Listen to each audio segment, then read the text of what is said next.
Pembantu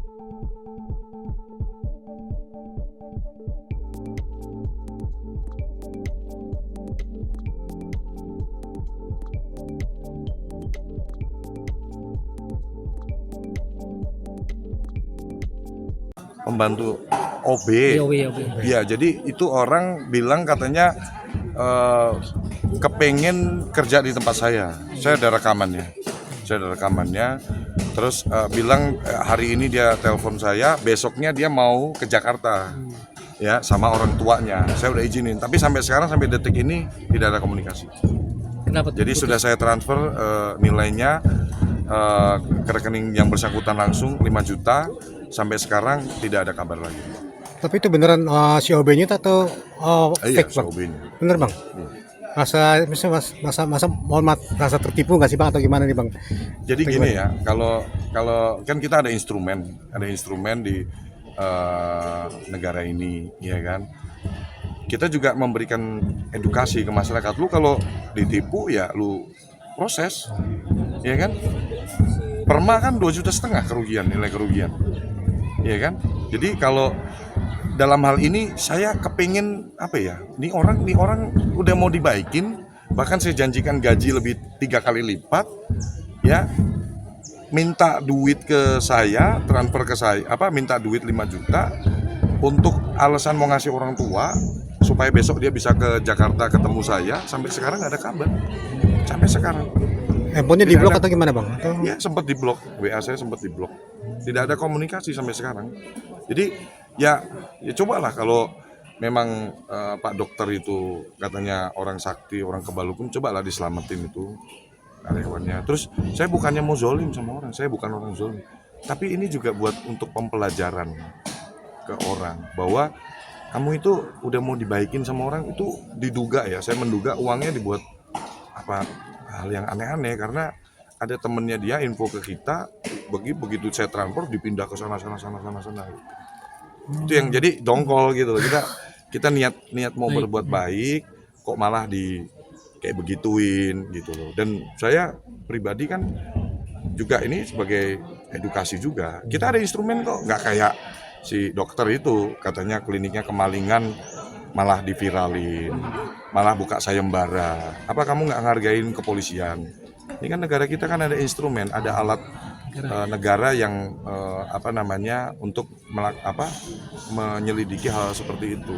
Dan nanti kembali lagi dari polisi. Saya tidak bisa mengintervensi kepolisian, ya kan? Apakah ini cukup alat buktinya, ya kan? Apakah bisa diproses dan lain-lain. Intinya ya sekarang masa saya bantu orang puluhan juta, mohon maaf nih ya, bukan pamer ya. Saya bantu orang puluhan juta, bahkan saya sekolahin ya anak yang waktu itu di podcast dia sempat diduga dibully, ya bocil sepatu. Itu saya kontrak secara legal, hukum, ya di depan orang tuanya. Saya akan biayai kuliah dia, saya biayai dia dari sekarang dia SMP sampai nanti lulus kuliah. Dia mau kuliah di Harvard, dia mau kuliah di mana, tidak ada klausul, kuliahnya cuma di sekolahan yang jelek-jelek aja ya, nggak ada.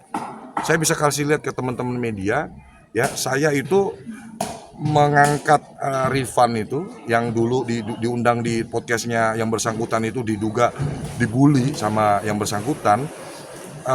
Saya angkat jadi anak angkat saya. Setiap bulan saya biayai pendidikan dia, sampai les aja saya bayarin. Ya kan, sampai nanti kuliah dia mau kuliah di luar negeri, saya harus bayarin karena sudah terikat, kita ada perjanjian hukum di situ, ya kan. Kan kalau Anda mungkin dia bilang 5 juta aja dipermasalahin, ini bukan masalah 5 juta Pak, ini bukan masalah uang 5 juta, ini masalah orang mau berbuat baik kok malah lu tipu, dan uangnya diduga untuk hal-hal yang tidak baik. Karena langsung dipindah detik itu juga. Ada kita udah kirim ke pihak kepolisian. Berarti bisa dibilang Bang John dijolimi ya sama OB itu. Jadi ya saya tuh orangnya tegak lurus. Mau orang kan kita nggak mungkin bisa menyenangkan hati semua orang. Kita melakukan langkah A, pasti ada yang suka, pasti ada yang nggak suka. Iya dong. Masa kita nabi aja ada yang nggak suka kok. Kita ini siapa? Sampah doang, manusia pendosa aja. Masa kita berharap, aku melakukan ini, tujuannya ini, kamu harus suka sama saya. Siapa lu? Digituin nanti malahan. Ya sudah, biarin lah, pro kontra itu kan hal yang wajar di dunia ini, ya kan? Ada yang pro, ada yang kontra. Ya kembali lagi, kalau saya orangnya mau lu kontra semua pun saya tegak lurus karena tujuan saya baik. Tujuan saya baik untuk apa? Ya, ini ternyata kalau nanti ini sampai masuk ke persidangan kasus ini, penipuan ini, kan berarti masyarakat kan jadi bisa melihat bahwa penipuan, tipu gelap dalam nilai yang mungkin dibilang orang kecil bisa kok diproses. Saya juga men-challenge polisi nih, jangan ntar, karena kan dosa nggak ada dosa besar, dosa kecil. Mau lu nipu 1 miliar sama nipu 5 juta kan sama aja nipu. Itu loh, message-nya di situ. Jadi nggak ada saya pengen mau jahat sama orang atau apa. Jadi memang diduga ini memang orangnya konflik yang saya laporin ini kan, anak buah dia gitu. Ya, cobalah kalau memang dia sakti katanya, cobalah selamatin anak buahnya. Ya kan, jangan malah ngeliatin ke publik kayak saling serang. Lah aku nih ngapain, kan aku kan memang warga negara, ya berhak dong. Kita ditipu ya kita lapor. Masa kita mau pukulin itu orang? Nah, nanti saya malah urusan hukum. Atau mau viral-viralin, ya kasihan, sanksi sosial.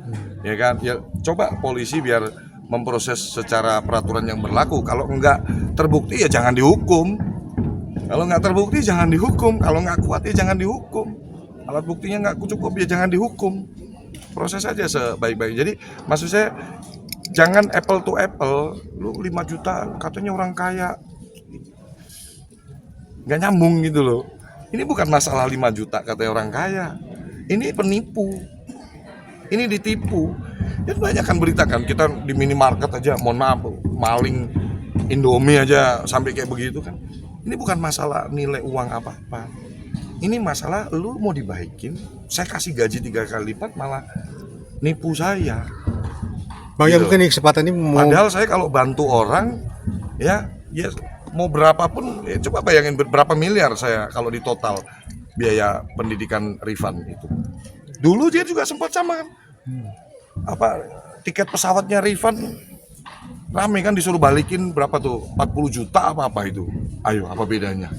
Sudahlah, kita jangan, makanya kalau orang nunjuk begini nih, ya lu begini, jari lain kan ke kita, gitu loh, jari lain ke kita. Jadi saya berharap juga masyarakat juga bisa melihat ini secara komprehensif.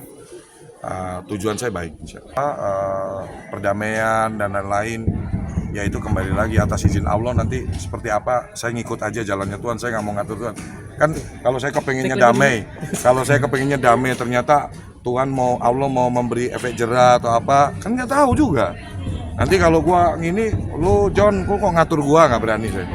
Jadi kalau teman-teman tanya nanti mau damai apa nggak, terserah Allah, terserah Tuhan. Nanti mau didamein, apa mau ribut terus sampai dunia ini kiamat juga nggak tahu saya. Ngikut aja, saya ngikut, ngalir.